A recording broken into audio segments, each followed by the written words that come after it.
ಒಂದು ಮಾತು ಹೇಳಿದ್ರಿ ನೀವು ಅಲ್ಲಿಂದ ಏನಂದ್ರೆ ಹೆಸರುಗಳನ್ನ ಕಳಿಸೋದ್ರಲ್ಲಿ ವೀಣಾ ಕಾಶ್ಯಪ್ನವ್ರ ಹೆಸರೇ ಇಲ್ಲ ಅನ್ನುವಂತ. ಹೌದು, ಅದು ಅಧ್ಯಕ್ಷರೇ ಹೇಳಿದ್ದು ನನಗೆ ನಿನ್ನೆ, ಇಲ್ಲಪ್ಪ ಹೆಸರೇ ಕಳಿಸಿಲ್ಲ ಅನ್ನೋದು ಈಗ ಕೂಡ ಬಹಳ ಸ್ಪಷ್ಟವಾಗಿ ಹೇಳಿದ್ದಾರೆ. ನೀವು ಹೇಳೋ ಪ್ರಕಾರ ಸಿಂಗಲ್ ನೇಮ್ ಕಳಿಸಿದಾರಂತೆ, ಸಿಂಗಲ್ ನೇಮ್ ಮಾಡಿದಾರಂತೆ. ಸಿಂಗಲ್ ನೇಮ್ ಅಂದ್ರೆ ಅವ್ರು ಯಾರು ಮಾಡಿದಾರೆ ಅವರೇ ಮಾಡ್ಕೊಳ್ಳಿ. 2019 ಲೋಕಸಭಾ ಚುನಾವಣೆ ಸಂದರ್ಭದಲ್ಲಿ ಇವರು ಪರಾಜಿತರಾದ್ರು. ಹೌದು, ಅವಾಗಿಂದನೂ ಸಹಿತ ನಿರಂತರವಾಗಿ ಕ್ಷೇತ್ರದಲ್ಲಿ ಉಳಿಸ್ಕೊಂಡು ಎಲ್ಲಾ ಕೇಳಿ, ಆ ನಮ್ಮ ಜಿಲ್ಲೆಯ ಶಾಸಕರಿಗೆ ಹೋಗಿ ಕೇಳ್ರಿ.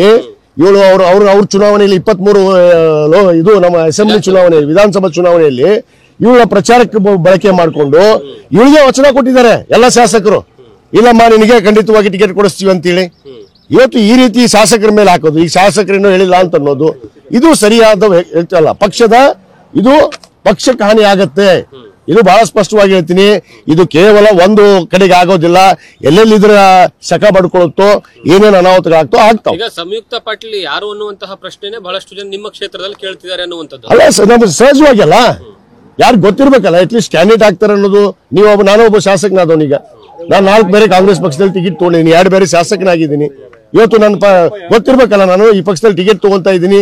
ಅಟ್ಲೀಸ್ಟ್ ಜನ ಆದ್ರೂ ಗೊತ್ತಿಸ್ಬೇಕಲ್ಲ ನಮ್ಮನ್ನ.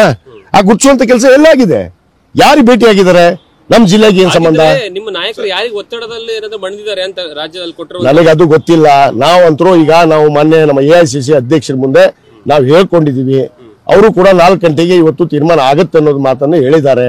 ಇವತ್ತು ಯಾರ್ಯಾರಿಗೂ ತಂದು ಹಾಕಿದ್ರೆ ಬೇರೆ ಜಿಲ್ಲೆಯವ್ರನ್ನ, ಅಖಂಡ ಜಿಲ್ಲೆ ಇದ್ದಾಗ ಅಖಂಡ ಜಿಲ್ಲೆ ಇತ್ತು ಬಿಜಾಪುರ. ನಾನು ಅಖಂಡ ಜಿಲ್ಲೆಯಲ್ಲೇ ಜನ್ಮ ತಾಳಿದ್ದೀನಿ. ನಮ್ಮ ತಂದೆ ಅಖಂಡ ಜಿಲ್ಲೆಯಲ್ಲಿ ಶಾಸಕರಿದ್ರು.